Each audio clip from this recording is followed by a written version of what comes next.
উদয়পুর ভুবনেশ্বরী মন্দির প্রাঙ্গণে 3 দিন ব্যাপী ঐতিহাসিক রাজর্ষি উৎসবের সূচনা হলো মঙ্গলবার।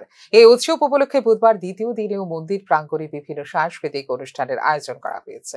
ভুবনেশ্বরী মন্দির, মহাদেব মন্দির সহ বিভিন্ন মন্দিরের উন্নয়নে রাজ্য সরকারের পক্ষ থেকে অর্থের অনুমোদন দেওয়া হলেও আর্কিওলজিক্যাল সার্ভে অফ ইন্ডিয়ার নিজস্ব নিয়মের বাইরে গিয়ে পর্যটন দপ্তরের পক্ষে কাজ করা সম্ভব হচ্ছে না বলে জানিয়েছেন অর্থমন্ত্রী প্রণজিৎ সিংহ রায়। ঐতিহাসিক স্থান হিসেবে ভুবনেশ্বর মন্দির ও রাজস্বী উৎসবকে আরো বেশি আকর্ষণীয় করে গড়ে তুলতে এবং আরো বেশি সংখ্যক মানুষের কাছে পৌঁছানোর জন্য নতুন কিছু ভাবনা চিন্তা করতে হবে বলে মঙ্গলবার ভুবনেশ্বরী মন্দিরে আয়োজিত রাজস্বী উৎসবে অভিমত ব্যক্ত করেন মন্ত্রী প্রণজিৎ সিংহ রায়। এছাড়া ইতিহাসের প্রেক্ষাপটে এই উৎসবকে নতুন করে উপস্থাপনের জন্য জেলা শাসক ও জেলা সভাধিপতিকে সাংস্কৃতিক সংস্থার সঙ্গে আলোচনার মাধ্যমে সিদ্ধান্ত গ্রহণ করতে হবে বলে মঙ্গলবার ভুবনেশ্বরী মন্দিরে আয়োজিত অনুষ্ঠানে জানিয়েছেন অর্থমন্ত্রী প্রণজিৎ সিংহ রায়। স্থানকে এবং সুন্দরভাবে এই উৎসবকে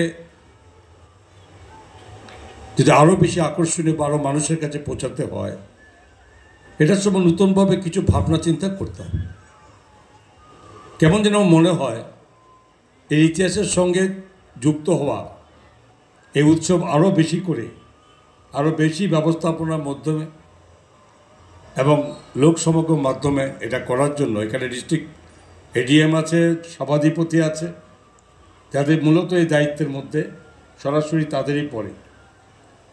এটা নিয়ে ভাবনা চিন্তা করা হচ্ছে। এখানকার সাংস্কৃতিক টিম এবং আদার যারা এখানকার যুক্ত আছে তাদের সঙ্গে এটা আলোচনা করে আরও কী করে বিশেষ গুরুত্ব দেওয়া যায় এটা নিয়ে একটা ভাবনা চিন্তা করা খুব জরুরি।